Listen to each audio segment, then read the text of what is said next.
Thank you, everybody, for joining us back here at Nubeva's channel. We're sitting here once again with Randy. And Randy, what logo are you sporting in the background there today? Well, I got a brand new one that I found. We're in the Champions League finals again. So fingers crossed. Hopefully next time we do another video, I can tell you that we won.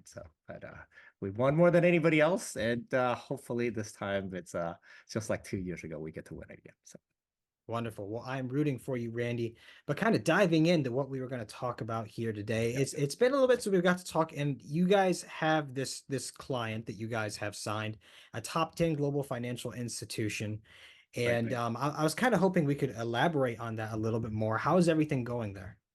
Absolutely. And this is something that we may hold up this video until everything that I discuss here is actually completely done. But as I mentioned in a couple, I think in a couple of the videos previously, I mentioned that the most important thing that we could do right now, besides automation and from a product development standpoint and AI, is the fact that we want to roll out this client successfully, very smoothly, and we want to get paid, and we want to continue rolling out and expanding on that. And so that's going very, very well.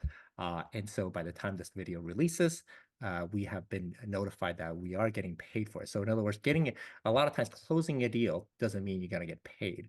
Getting paid doesn't mean the rollout is successful. And so I've been trying to slowly update people on exactly what's happening to make sure that our skis are not getting ahead of ourselves. And we want to make sure that we are conservative in what we're describing. But ultimately, like I mentioned before, we want them to be referenceable. We Mhm. want them to be when the CISO of this top financial company goes out and discusses things with everybody else, with his CISO friends, that he goes out and says, this is the best thing he's ever deployed. It's gone smoothly. It protects them. It works. Mhm. That's what we want. That is what's going to make us take off. At the same time, I think one of the things that you mentioned earlier was that we put out a press release that said this is not material. At the Correct. same time, I think I mentioned or I'm mentioning now, this is one of the largest deals we've ever closed. So what gives? So here's the thing. Every time we want to put out a press release of a top customer, we cannot be releasing the details. This is hopefully obvious. We're in cybersecurity ransomware reversal, and you have here a top financial institution globally. They do not want anybody to know that they're using our product, what are details, etc. And so that's becomes a dilemma. We then negotiate with the exchange on describing what we can release and we cannot. And anything that's material, we must disclose the exact details, how much it is and how many years. Mhm. And as soon as we do something like that, our customers get extremely upset about that. I mentioned just now that we want them to be referenceable. Well, they're not going to be very referenceable if we go out and disclose something that they didn't want us to disclose. Yeah. So we're kind of treading the line right here. We asked the exchange, what exactly is the amount that makes it not material? And that is the amount that we land and close. It's a little bit not productive, not what we want to do, but at the same time, we want to be working with everybody. And we want these, we're not, I guess, earlier in the company when we were trying to close everything that's in front of us, we're trying to take some risks and go at it. Right now, we cannot afford such a risk.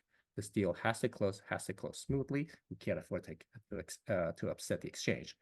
But ultimately, this is being rolled out and it's rolling out successfully, and we're getting paid.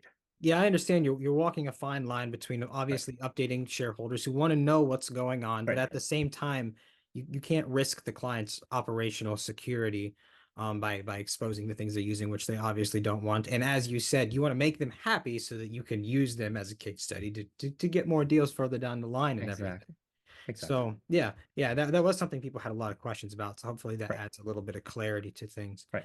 And shifting And gears. hopefully you can appreciate the fact that I can't be sharing that at the Mhm. time something's going on, that these things come at the pace that we're trying to do it as fast as possible. We're literally recording this well before we can actually release it, but we're trying to get some pace at it, but at the same time be extremely careful because every step is extremely has risk involved, right? We want to make sure that we're referenceable. Yep, as you said, it's cybersecurity. You're walking a really Right, fine line. And I'm kind of shedding light on other things people are curious about. If you can right. talk about how Nubeva's sales process and your cash flows are working. Obviously, you guys are Sure. in a unique position versus traditional companies right now. So can you walk me through it? Yes. So I think I've mentioned this before that I think I mentioned in the last few videos that we're going to be cash flow positive. I think there was a question whether that's fiscal or calendar. Mhm. From my perspective, I don't want to get ahead of the accountants. Obviously, they're getting the numbers.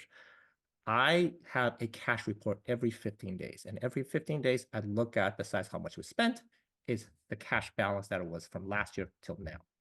So from a fiscal year standpoint, on that cash report, we're cash flow positive. Now, if it ends up that we're maybe a few single digit percentage points less than that because we paid or didn't pay a bill just from the quarter end, that's hopefully everybody understands that's just a tiny little delta. But every single month I look back. So now if you look at it, end of May, we have more cash from a total cash asset standpoint than we did May 31st, 2023. And so what we're saying here is we're cash flow positive in the fiscal year and the calendar year, and we have to be cash flow positive across the board. And this is why we're extremely, extremely careful on how we spend money. Hopefully that answered the question that people have. And we have to be in this mode for the foreseeable future. It isn't that we're hoping to be cash flow positive. We must be cash flow positive to then build on what we have at the pace that we can based on the cash, because we cannot, as soon as you tilt it around, we can't afford it. So you mentioned the sales cost. Right? So if you look at a deal, when we go on a deal, a typical enterprise sales rep, keep in mind that we're talking about 7-figure deals, multi-year deals here. And a sales rep team in enterprise, it starts at $500,000 a year as a pair. That's just to begin with. Okay, so if you look at how when I was at Aruba or Panzura, we would hire a dozen or 2 dozen sales teams across different regions and spread them out. And typically there's a honeymoon period. You can't expect the salesperson to start selling the first day they join, right? They're learning the product. So you typically have a 6-month honeymoon period to hope they work out. And typically at the beginning of a startup, they'll a product launch, 25% success is already extremely successful. So if you just do that math, if we went out and did half a dozen teams right now, we'd be out of cash by the end of the year. Hopefully that's very obvious. Now then you ask, why can't you use resellers? Why don't you use, somebody like pick any large cybersecurity company to resell a product? Well, they're very good at selling their products. Now, when they start selling your product, your people have to go support it. So hopefully we've had sales people in this company, for example, but if you look at the deals that some of the largest deals that we've closed, Steve, for example, closed the Trend deal a few years back. That was a very large and important deal for us. And we worked as a team on that, but ultimately he was responsible. The person who closed it, that's what matters. A lot of people can have dialogue if you have an interesting product, etc. But closing it, in other words, getting a signed purchase order and then getting paid for that purchase order is what we're talking about. Mm-hmm. Okay? And so when you interview a sales rep, the easiest thing is ask them, have you closed this? And can I talk to one of the CISOs that you've sold to? That's a very, very, very easy way to start weeding out what people think they closed, or a reseller that had a relationship, et cetera, et cetera. None of that. We're talking about that. So in the larger deal that we're talking about, Steve closed the Trend deal. Crow last year is a deal that obviously we all work on it together, but I closed. And the most recent financial institution is also a deal that I closed. Okay, mm-hmm. But we get a significant amount of help from other people that have had this experience with us as advisors, and frankly, people from previous companies that have helped us. It makes sense. And kind of moving on to that point, one thing that Nubeva really has going for it is this kind of like an entourage of high caliber people, advisors. Greg is still an advisor to the company, so to speak. And how do you guys, like, how does that process work? How do you guys get these advisors? And talk to me about the ecosystem there. Sure. So obviously there's the appeal of what we've done in this company, what the product does, and what we've done in the past, the track record of what we actually established, right? That's kind of an obvious one. But the most important thing is actually how we treat our people. So if you look at every single person that has gone through my companies in the past, I pride myself at looking at how much they made and what they made and what their skill set was. So if you look at our company right now, Greg right now makes significantly more than when he started at Nubeva or what he was making at Nubeva. Steve makes significantly more, right? Mary makes significantly more, et cetera. So I don't know what shareholders are familiar with. Okay, and I'm proud of that. That's actually very important. We've increased their skill set, their appeal on hiring to then do more for themselves. Now then you ask, well, I'm a shareholder in Nubeva. Why do I care about that? Well, the reason is we've done that. This isn't the first time we do that. We do that at Panzura, at Aruba, et cetera. Mm-hmm. And so that's why we have very high quality people still coming back to help us. So for example, when I go and file a patent, we're working on another AI patent for ransomware reversal right now, which is critical for us. The person that's doing a patent, typically when you do a patent, is $10,000 to $20,000 just to file it. So somebody has to research it, look at all comps and everything else.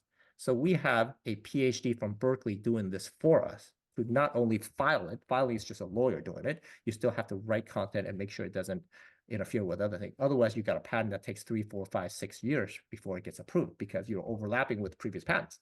Yeah. Okay.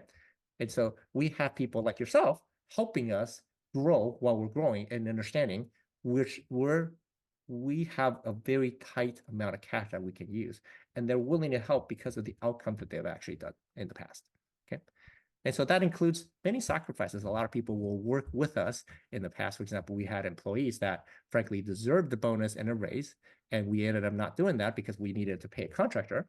Mhm. And I would then have either my bonus or my stocks. And this is why in the past you've seen me transfer some stock to other people. And people ask, well, what was that for? Well, the reason that was for is we wanted to control the cash, but we want people to get paid. So that's how we're paying that. So we've had people, for example, ask us for help on their financial situations and other things. And it would be wrong of us to be helping them with the cash from the shareholders. So ultimately, we use our own to do so. And people remember that. Everybody always remembers that. They always come back and say, well, you helped me at my time of need, and this is the time I'm here to help. Okay. And so we frankly rely on that to be able to go sell products that are purchased by CISOs. This is a product that is purchased by CISO. This isn't by a director of IT or IT manager or procurement. The CISO has to make a call for ransomware reversal. And that's why the deals are long, they're large, they're sticky, but the way we do that is with high quality people.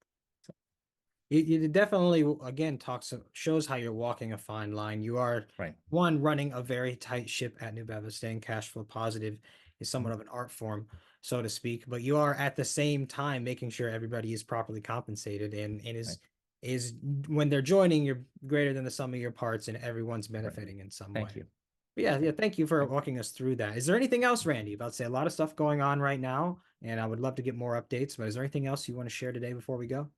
No, I think what's coming soon, I think I should have done a few more videos. I got a trip coming up. And so I look forward to talk about some of the patents that we're doing, some of the AI that's transfer. I mean, my God, there's so much money going into AI right now. And we are obviously, we need something that helps us with the emergency services and support that I talked about in the previous past. And so I look forward to discussing that in an upcoming video. So. Perfect. Well, Randy, thank you for your time today. Safe travels. Thank you everyone for watching and have a wonderful day. Thank you.